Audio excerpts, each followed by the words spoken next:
आणि पैशासाठी 2-2 कोटीचं त्यांनी तिकीट विकलेले. त्यांना तिकीट दिले ना भाऊ, जीप कापून देतो आम्ही एवढ्या जणी बसलेल्या. त्यांना इथं आणायचं आमच्या समोर आणि हे विचारायचं हे कोण आहेत ते. जर सांगता आलं ना जीप कापून देतो. सांगून गेले मला धमकी देऊन गेले की शशिकाला बोलायला नव्हते आले ते. मला धमकी देऊन गेले कार्यवाही होईल. आणि शिस्त तुम्हाला शिस्त कळते का? कारवाई केली जाईल.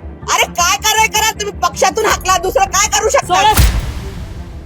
आपण काही महिला पदाधिकाऱ्याच्या इथं उपोषणाला बसलेले आहेत. त्यांचा सर्वे कुठे गेला? त्यांचा सर्वे का नाही करण्यात आला? या सुद्धा या ठिकाणी आपण बघतोय.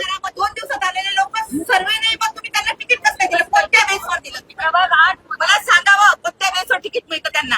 आणि ज्या प्रभागात महिला ओपनचं तिकीट सुटलेलं आहे, तुम्ही तिथं जेंट्सच्या महिलेला तिकीट देतात, हे चुकीचं आहे. तसं ना भारती सोनवणेला प्रभाग 8 मधून आदल्या दिवशी रात्री पक्षात प्रवेश घेतात. रात्री अंधारात खेळ सावल्यांचा रात्री करतात ते आणि दुसऱ्या दिवशी तिकीट देतात. मग तिकीट देण्यासाठी यांना प्रवेश घेतलाय का? आणि पैशासाठी 2-2 कोटीचं यांनी तिकीट विकलेले. आमची नावं मुंबईवरून आले सर, इथं यांनी सगळं डर्टी राजकारण केलं. स्थानिक नेते स्थानिक नेत्यांवर आमचं नाराजगी आमची स्थानिक. आम्ही 25-25 वर्षापासून काम करतो सर. सगळे जे ताईंनी म्हणले जे कोर कमिटीचे लोक आहेत ते सगळे लोक आहेत, जेवढे कोर कमिटी आहेत ती याला जबाबदार आहे. हो हो त्याच्यासाठी माझं उपोषण चालू आहे. यांनी उपोषण केले. उपोषणाला बसलेली आहे. काल 4 वाजेपासून मी अन्न त्याग केलेला आहे. मी पाणी पण नाही घेतलेलं. पक्षाचा विचार करायला पक्षांनी पदाधिकारी शितोळे सर आता आले होते 1 तासापूर्वी, पण त्यांनी चर्चा नाही केली. तुम्हाला 2010 मध्ये तिकीट दिलं होतं असं सांगितलं. मग हे नेते मंडळी 5-5, 7-7 वर्ष टर्म राहतात. मग हे कोणती म्हणजे मग आम्हाला दुसऱ्या वेळेस म्हणजे दुसऱ्या वेळेस तिकीट मागायचं नाही का? हा प्रत्येक मागच्या वेळेस डावललं, आता डावललं. अन्याय आहे आणि अन्याय करणारा खूप मोठा गुन्हेगार. म्हणजे साध्या कार्यकर्त्याच्या बायकोला तिकीट दिलं म्हणजे तुम्ही पक्ष वाढवणार आहे का? त्या बाईला म्हणजे समजायला त्यांना विचारायचं हे फोटो मध्ये कोण कोण नावं विचारायचे. ज्यांना तिकीट दिले ना भाऊ, जीप कापून देतो आम्ही एवढ्या जणी बसलेल्या. त्यांना इथं आणायचं आमच्या समोर आणि हे विचारायचं हे कोण आहेत ते. ज्या महिला जर सांगता आलं ना या जीप सगळ्या कापून देतो किचनच्या महिला उचलून आलेल्या आहेत. सगळ्या अहोच्या बायका आहेत. माहिती नड्डा कोण आहे माहिती त्यांना. तिकीट कोणत्या बेसिसवर त्यांना देण्यात आले? काही जेवण घेऊन काय झाले असेल सर, त्याच्याशिवाय का आम्हाला डावरलं? आम्ही सच्चे कार्यकर्ते, हाडामासाचे कार्यकर्ते आहे आम्ही.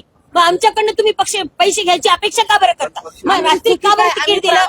भारती सोडवण्याला रात्री का बरं तिकीट दिलं? वाढ सुटल्याच्या नंतर माहिती झालेलं आहे आम्हाला, व्यवहार झाले, त्याच्याशिवाय हे होणारच नाही. कसं काय घेऊ शकता? भारती सोडवण्याला सांगून गेले मला धमकी देऊन गेले की शशिकाला बोलायला नव्हते आले ते. मला धमकी देऊन गेले कार्यवाही होईल.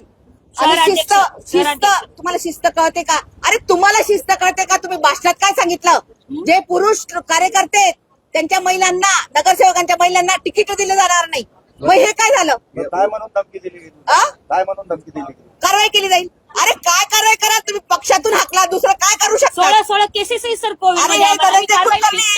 ते महिलांना सांगतायत की ते माझ्याजवळ बसायला जायचं. धनंजय कुलकर्णी महिलांना सांगतायत की पोलीस येतील, लाठीचार्ज होईल, तुम्ही जा. महिलांना पळवतायत. अरे पळू द्या, मी कोणाला बोलवलेलं नाहीये. माझा एकटीचा लढा आहे. सगळ्या मैत्रिणींसाठी मी एकटी लढणार आहे. खूप आहेत सर, 25 महिला महिलांची 57 महिलांची लिस्ट काढली होती. नाही आहेत छाननीसाठी गेलेले. मी काय म्हणते, माझा एकटीचा लढा आहे. धनंजय कुलकर्णी रात्रीपासून महिलांना रात्री 2 तास मी एकटी बसलेली होती. त्यांनी महिलांना काय सांगितलं? पोलीस येतील, लाठीचार्ज होईल, असं धमक्या, असं भीती. अरे भीती घालू द्या. मी एकटीचा लढा आहे, मी एकटी राहणार आहे.